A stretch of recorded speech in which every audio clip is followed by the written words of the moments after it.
Não desanime! Vamos juntos nesses 20 minutinhos de aula do meu, do seu, do nosso Carecas de Saber. Oi, seres humanos, tudo bem com vocês? Meu nome é Marta. Hoje a gente vai bater um papo muito legal sobre fisiologia da digestão humana, tá? Nós já discutimos anteriormente, né, a parte dos órgãos que compõem o sistema digestório humano. Agora é o momento para a gente poder discutir um pouquinho, não só a questão dos órgãos, né, que é uma questão anatômica, mas agora uma questão fisiológica, ou seja, como é que funciona cada uma dessas etapas da nossa digestão, tá? Caso você não se recorde dos órgãos, assista a nossa aula sobre os órgãos do sistema digestório humano, né? Da parte toda da digestão humana. Combinado assim? Aí você vai saber direitinho o que está rolando. Bom, então vejam bem. Lembra que nós temos duas etapas da digestão, que são os fenômenos físicos, onde você não entra com o processo todo químico, né? E os fenômenos químicos, onde, obviamente, as enzimas elas atuam com muita propriedade, tá? Então, quais são os fenômenos físicos que a gente já discutiu? Mastigação, que acontece lá na nossa boca e que os nossos dentes auxiliam muito, obviamente, né? Então, nós temos dentes para cortar o alimento, nós temos dentes para perfurar o alimento e nós temos dentes para mastigar o alimento, né? Então, quando você vê os molares lá no fundo da sua boca, eles servem justamente para mastigação deste alimento, certo? A mastigação, ela vai fazer o quê? Ela vai quebrar o alimento em partes bem pequenininhas para auxiliar o processo da insalivação, ou seja, né? Quando eu estou jogando saliva ou pitialina, que já tem água e enzimas, lá no alimento que eu acabei de mastigar. Tudo bem? Deglutição, gente. Deglutição é o ato de você engolir o alimento, tá? Engoliu. Quem comanda isso é você mesmo, né? Obviamente, você que está falando quando você vai engolir. E aí, a deglutição praticamente não tem nenhum tipo de agente químico funcionando aí no processo de deglutição diretamente no local, né? Nos locais onde ocorre a deglutição. Bom, peristaltismo, gente, são os movimentos da musculatura, que é uma musculatura lisa inicialmente, né? Ao longo de todo o trato digestório, a gente tem músculo liso que recebe um comando todo específico sobre o que nós chamamos de um plexo nervoso que nós temos lá no sistema nervoso entérico e comanda esse processo todo da musculatura para pegar o alimento e começar a mandar esse alimento para os alojamentos específicos lá, né? Que é o esôfago, estômago, intestino delgado e intestino grosso, tá? Ação da bile, gente, ação da bile. A bile, ela é produzida pelo fígado, ela é mandada para a vesícula biliar e a vesícula biliar vai liberar essa bile lá no início do nosso intestino delgado, né? Lá no duodeno. Para quê, gente? Para que eu possa formar, além dos sais biliares que a gente tem, né, para mudar o pH do que vem do estômago, nós também temos a bile, que ela faz o quê? Ela vai quebrar mecanicamente gorduras, tá bom? Tudo isso, tranquilamente, a gente já sabia. Insalivação, então, é o ato de eu pegar a saliva, que tem pitialina, que tem amilase salivar, e transformar o amido em o quê, gente? Em pequenas porções menores de açúcares menores, tá? Quimificação é o momento que eu estou fazendo o quê, gente? Pegando todas as enzimas, né? Porque eu tenho enzimas do meu sistema digestório, né? As enzimas entéricas, que a gente chama de suco entérico, e nós temos também suco pancreático, tá? Que são enzimas que o pâncreas que produz. Aí nós vamos ter a quilificação, que é justamente quando eu tenho uma absorção de água e a liberação eu reabsorvo a água que eu tenho utilizado em todo o meu processo digestório e faço então a formação de fezes, tá? Então, esses são os processos todos. Agora, a gente vai saber o que quebra quem, quais são as enzimas, de que maneira que elas agem, tudo direitinho lá no nosso sistema digestório, tá bom? Seres, então agora nós vamos fazer assim, olha só. Eu vou botar o órgão do sistema digestório aqui, tá?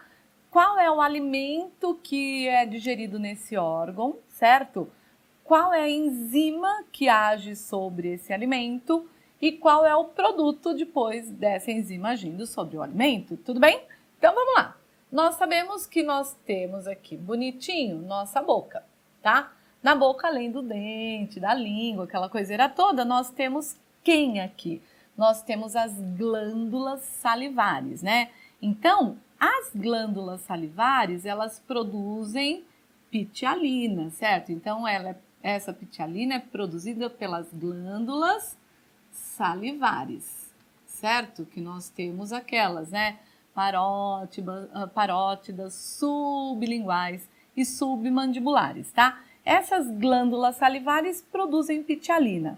A pitialina age sobre o amido, certo? Então, a pitialina vem aqui, age sobre o amido que a gente está mastigando. Então, você comeu pão, bolacha, você vai começar a mastigar, aí esse amido começa a ser quebrado pela pitialina. Aí, o que vai acontecer com o amido?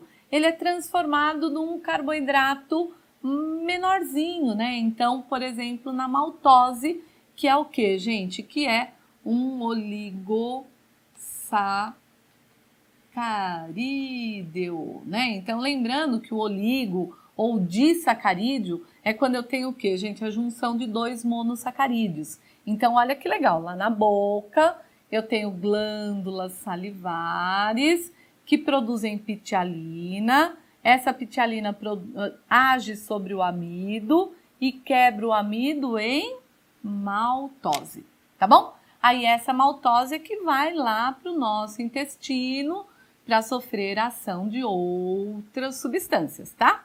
Obviamente que nem sempre todo o amido que eu coloco na boca eu vou conseguir digerir, né? Porque às vezes você come de qualquer jeito e esse amido acaba chegando até o intestino. Então nós também temos uma outra amilase, que é a amilase pancreática, que vai agir, mas daqui a pouco eu falo sobre ela, tá bom? Mas na boca é isso, tá? Mastigou, fiz a produção de pitialina, certo? Agiu sobre o amido, esse amido é transformado em maltose, que é um oligosacarídeo ou um disacarídeo. Tranquilo? Bom, engoliu. Lá no esôfago não vai ter nada, né? O esôfago é só um canal de passagem do alimento, que a gente já falou isso. Aí nós chegamos no estômago, gente. Lá no estômago, nós vamos digerir proteínas maiores que a gente ingeriu, tá? Então, para isso, eu vou fazer a produção do suco gástrico. Esse suco gástrico, gente, é uma coisa muito importante. Ele vai fazer um monte de coisa, tá? Ele tem que pegar o pH do ambiente e transformar em pH próximo a 2. Ou seja, gente, muito ácido. Olha que interessante, né? Por quê? Porque para pepsina agir, ela precisa de pH ácido. Se não tiver pH ácido, ela não vai agir corretamente.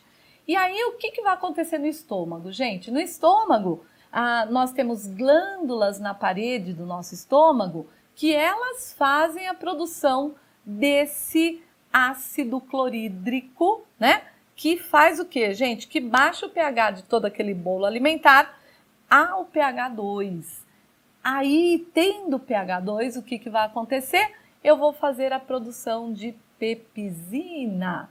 E essa pepsina vai fazer o quê, gente? A pepsina é a enzima, como a gente já falou, né? Essa pepsina age sobre as proteínas maiores e quebra essas proteínas maiores em proteínas menorzinhas, né? Ou seja, em proteoses, peptonas, né? Então, nós vamos ter o quê, gente? Nós vamos ter uma quebra dessas proteínas grandes em proteínas pequenininhas, tá? E essas proteínas pequenininhas é que vão lá para o nosso intestino para serem quebradas depois em aminoácidos, certo? Porque nós sabemos que as proteínas maiores, elas são o quê? Formadas por uma cadeia enorme de aminoácidos. E para passar para a minha corrente sanguínea, eu preciso que esses aminoácidos sejam, quer dizer, que a proteína seja quebrada até aminoácido, tá bom? Então, o que vai acontecer aqui? Nós temos lá, né, o suco gástrico baixando o nosso pH para 2, aí a parede do nosso estômago, que tem umas glândulas, produzindo pepsina, essa pepsina agindo sobre as proteínas maiores e transformando proteínas maiores em proteínas menores. Tudo bem? Essas proteínas menores, né, ou polipeptídeos, que a gente pode falar, que alguns autores falam polipeptídeos menores, tá? Então, é isso que vai acontecer. Mas para isso eu tenho que ter o quê, gente? Eu tenho que ter ácido clorídrico, né? O meu suco gástrico, ele vai produzir ácido clorídrico. O suco gástrico não, né? A parede do meu estômago produz ácido clorídrico, a parede do meu estômago produz pepsina.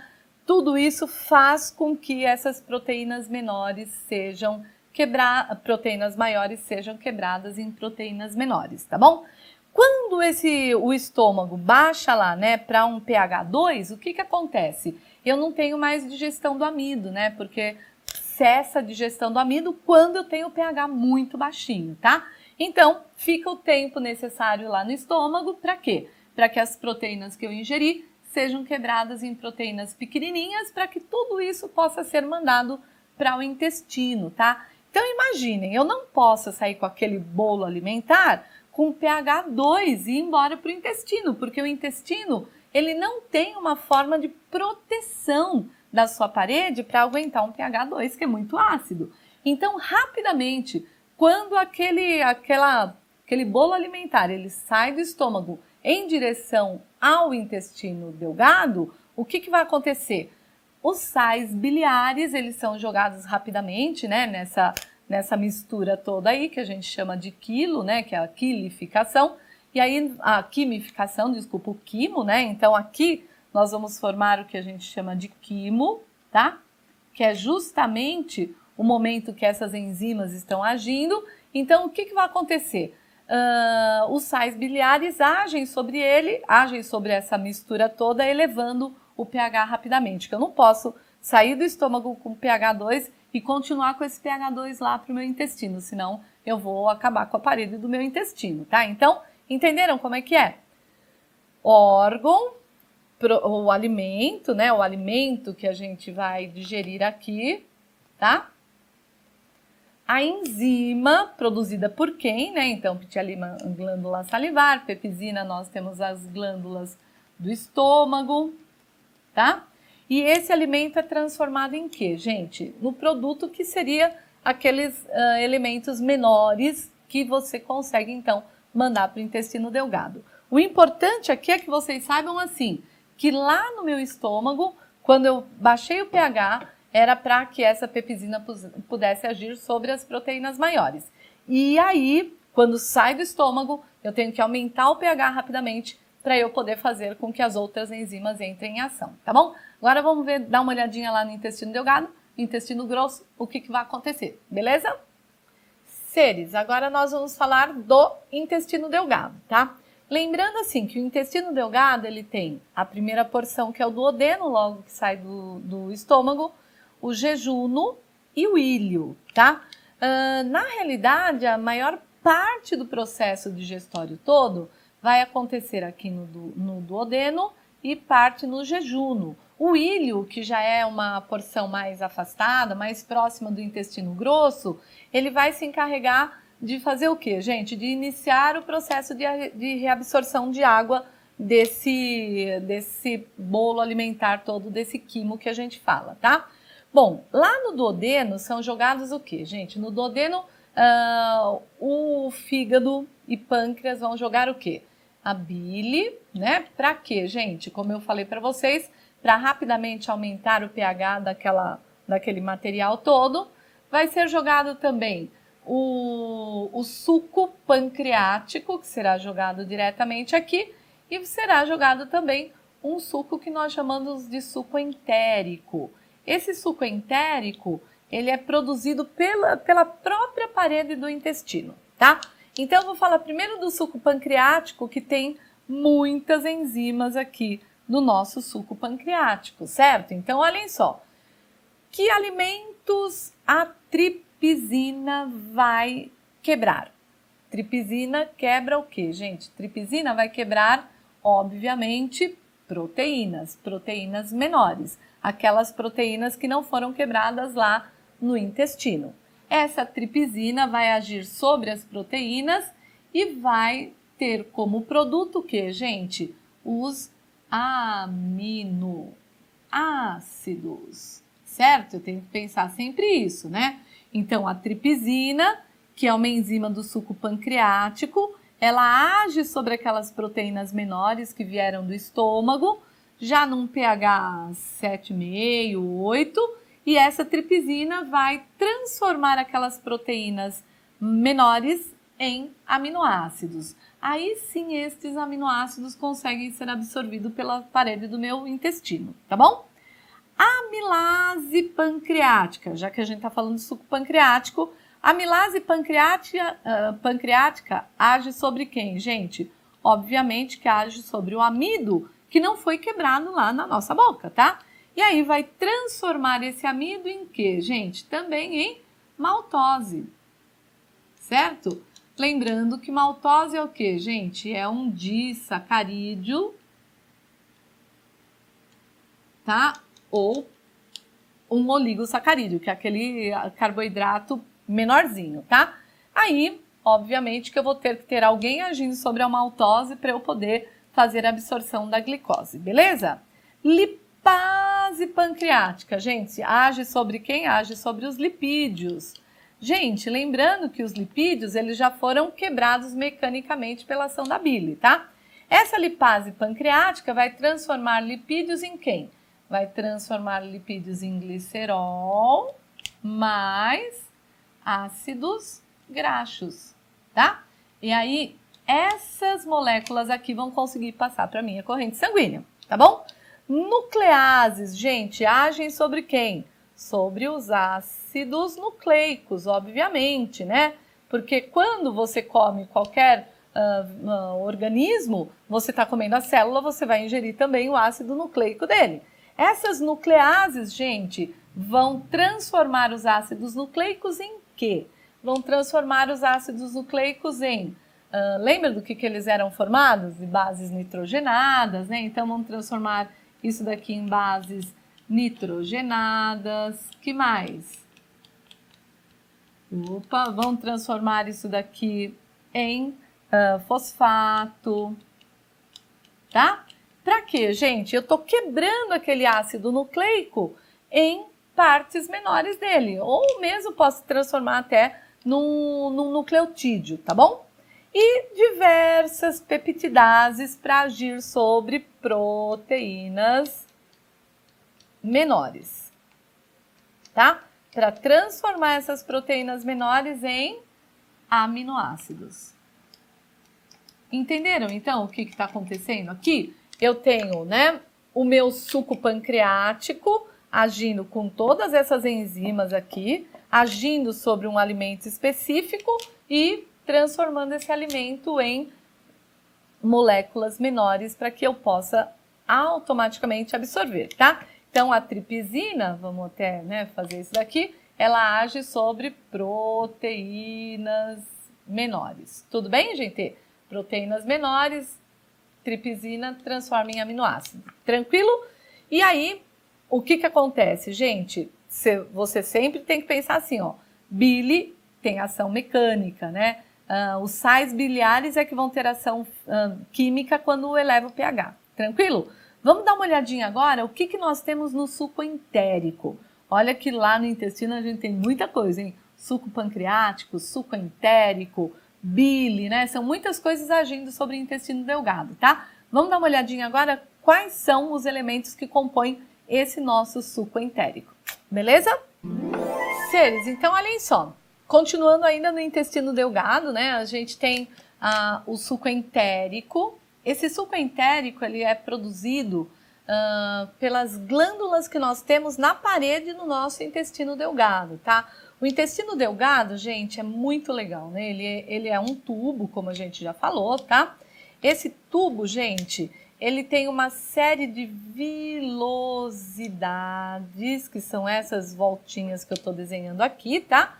Essas vilosidades existem para aumentar a superfície de contato do alimento, né, que está passando por aqui com a parede. E automaticamente, né, das substâncias que essa parede vai secretar, como no caso o suco entérico, sobre os alimentos, tá? E também, gente, lá mais para o final do intestino delgado, nós vamos ter que fazer uma reabsorção e uma absorção do que nós digerimos, tá? Então, por isso que eu tenho essas vilosidades aqui. É muito legal, né? Cada vilosidadezinha dessa, ela é isso daqui, né?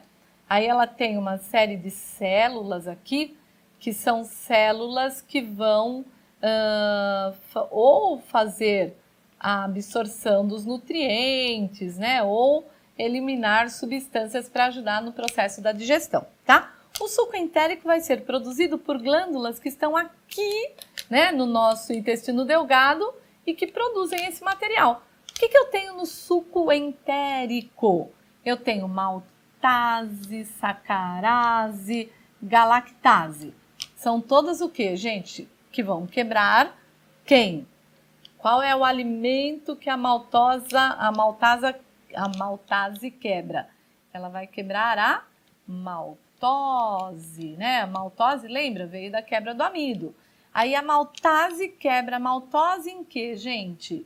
Em glicose, certo, gente? Glicose mais glicose. Tudo bem?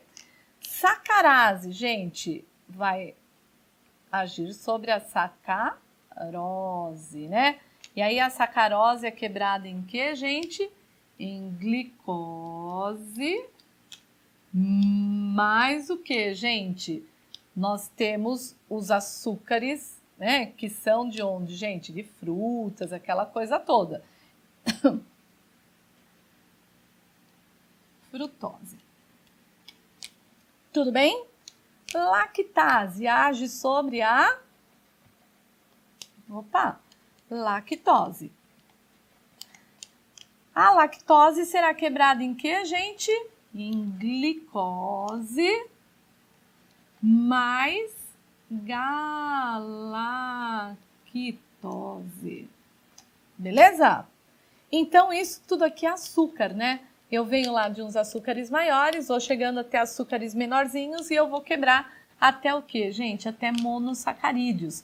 Estes monossacarídeos conseguem entrar nas nossas células, tá bom? Bom, vamos lá então. Nucleotidases agem sobre quem, gente? Sobre os nucleotídeos.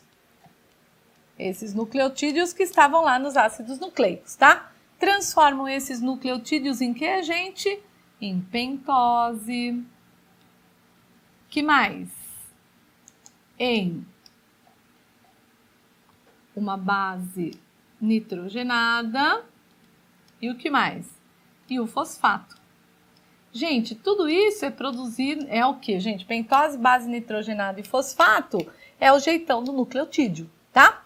E depois nós temos várias peptidases que vão fazer o quê? Transformar peptídeos ou proteínas pequenininhas em aminoácidos. Entenderam, gente, o que acontece? Então, lá no meu intestino delgado eu tenho isso. Eu tenho bile, eu tenho suco pancreático e eu tenho suco entérico. E essas substâncias todas vão transformando o alimento maior em pequenininho, pequenininho, pequenininho, até chegar bem pequenininho para que eu possa fazer a absorção, tá? E aí o que vai acontecer? Do intestino delgado vai lá para o intestino grosso. No final do intestino delgado, a gente tem uma massa de alimentos, né? Que já está todo transformado em substâncias bem pequenininhas, já tem muita água, né? Porque lembra, a digestão é o que, gente? Hidrólise enzimática de macromoléculas.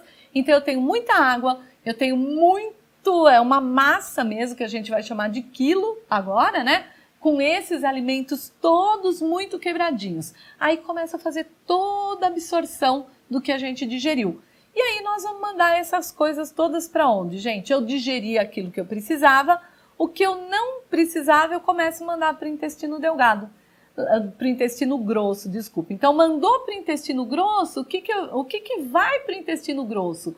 Normalmente aquilo que eu não vou conseguir absorver. Então fibras, né? Por exemplo, celulose. Se eu como celulose, eu não vou digerir a celulose. Ela é importante para quê? Para acelerar esse processo todo, né? Auxiliar no peristaltismo. A celulose é boa para isso, é fibra, tá? E aí o que acontece? Se você comeu fibra, ela vai auxiliar nesse trânsito intestinal que a gente fala.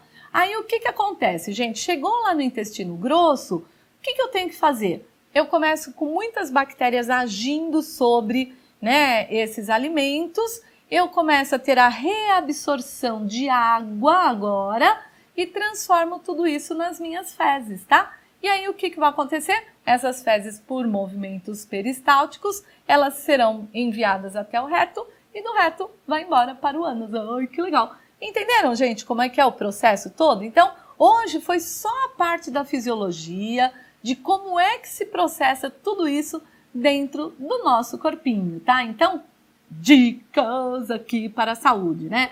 Gente, ingiram muita água, isso é muito importante porque vai auxiliar em todo o processo digestório, né? 8 copos de água por dia no mínimo, tá? Gente, façam a ingestão de fibras. Fibras são essenciais, a gente não absorve, mas elas são essenciais para que esse processo todo do trânsito intestinal ocorra normalmente, tá? E que você faça a produção de fezes com qualidade. Pode parecer loucura, gente, mas as fezes, elas têm que ter qualidade. Qualidade como? Elas têm que estar não muito pastosas nem líquidas, elas têm que estar numa textura que tenha sido feita a absorção dessa água e esteja liberando apenas aquilo que você não vai precisar mais, tá? Façam ingestão de carboidratos, mais os bons. Façam ingestão de gorduras, mais as boas. Proteínas, não abusem muito nessas proteínas aí, mas nós necessitamos de tudo isso, tá bom? Seres humanos, espero que vocês tenham curtido. Se vocês esqueceram dos órgãos, vejam as outras aulas, tá? A gente se vê por aí. Um beijo no coração de todos e até mais!